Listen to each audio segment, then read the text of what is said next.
So I know I talk about fasting a lot, and I've had several people ask me about what a typical day in my life looks like. So I thought I'd share it with you. Let me start with I am a busy mom of four, and I constantly feel like I'm running behind. If I'm not late for one thing, I'm late for another. So my life is very go, go, go, very fast paced.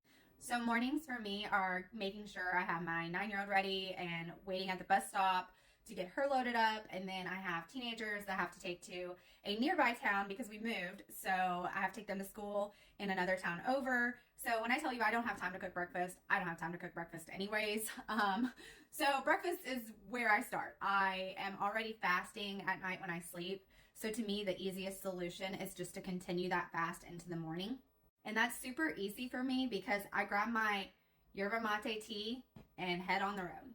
Personally, I like to have my tea ready for me in the morning. So the night before, I get it nice and cold and I put it in my fridge. So when I'm walking out the door to drive the kids across town, I grab my tea and I sip on that.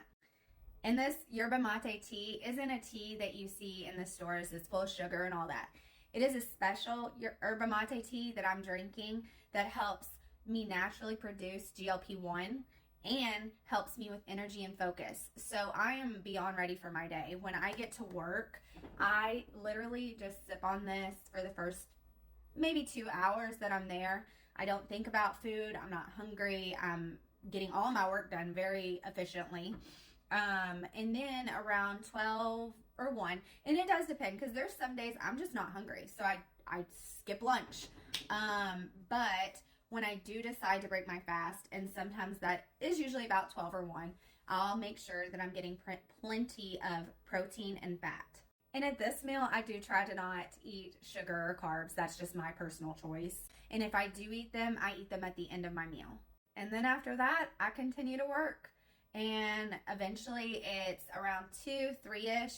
And that's when you hit that midday like crash where you feel like your head is about to hit your desk. Well, that doesn't happen for me. I make myself another yerba mate tea and I sip on that for a few hours until it's 4 o'clock and time to go home.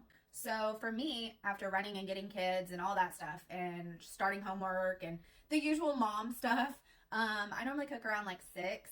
So by 7 o'clock, I'm completely done eating for the day. But the big thing that I do is I take a special blend of fiber right before I eat, which helps me with not overeating and it helps me with digestion. And I don't snack in between my meals and I don't snack before bedtime. So after dinner, it's pretty much the usual. We're either at sports or we're doing homework or we're doing our nightly routine. And then I wake up and do it all over again. And some days, like I said, some days I extend my fast even longer. And, it just depends on the day and how I'm feeling. I will say, too, a lot of days, more than none, and I completely recommend this to you, I go for a walk after I eat. That is very, very beneficial to your gut health.